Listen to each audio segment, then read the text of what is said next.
And meteorologist Gerard Jabali joining us now. Gerard, President Biden said today that Hurricane Ian could be the deadliest hurricane in Florida's history.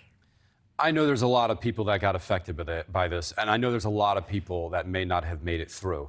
But when I heard that quote really hit me like a freight train, and let me tell you why.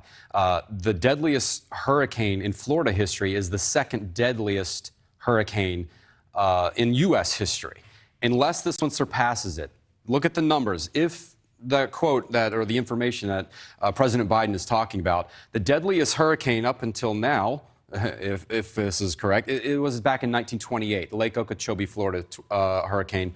2,500 people lost their lives. So effectively, if this happens, we would have death tolls in excess of that.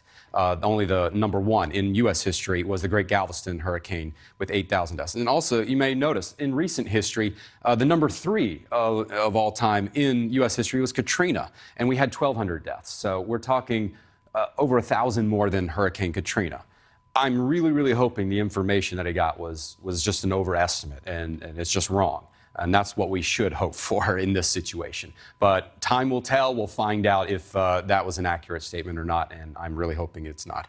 We've got a lot more to go with the system. While Florida by far was the hardest hit, we are going to still see impacts hitting the Carolinas. I don't think this is going to be nearly as a threat to life or property for that matter, but we are still going to see impacts hitting tomorrow, especially around midday from the South Carolina coastline. Charleston is right now in the bullseye, and they're susceptible to some flooding there in Charleston especially due to storm surge. We do have hurricane warnings in effect along the entire coastline of South Carolina. We'll see mostly impacts in the form of some flooding rainfall. So there will be some storm surge as well. We're talking rainfall in excess of 3 to 6 inches or so at times. The storm surge, again, is if you're along the immediate coast, will be a bit of a factor. Let's take you through the winds really quickly. We'll see gusts easily into the tropical storm force late tonight through early tomorrow morning. Once we get to around 8 in the morning, we're going to start seeing those hurricane force gusts. I don't think they're going to be as damaging because we're talking low-end Cat 1. So gusts maybe of 80 miles per hour or a little bit higher than that. But the wind swath has just gotten huge. The field is almost 500 miles across.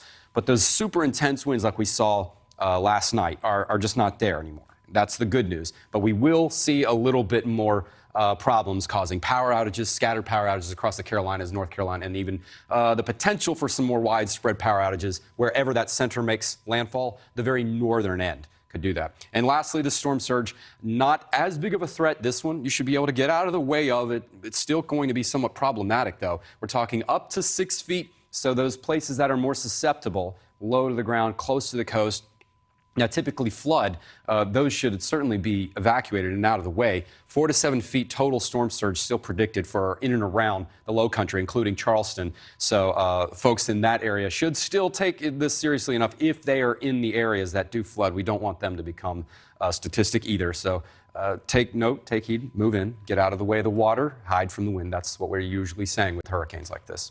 Thank you for watching. Go to newsnationnow.com to find News Nation on your television provider. And don't forget to click the red subscribe button below to get more of News Nation's fact-driven, unbiased coverage.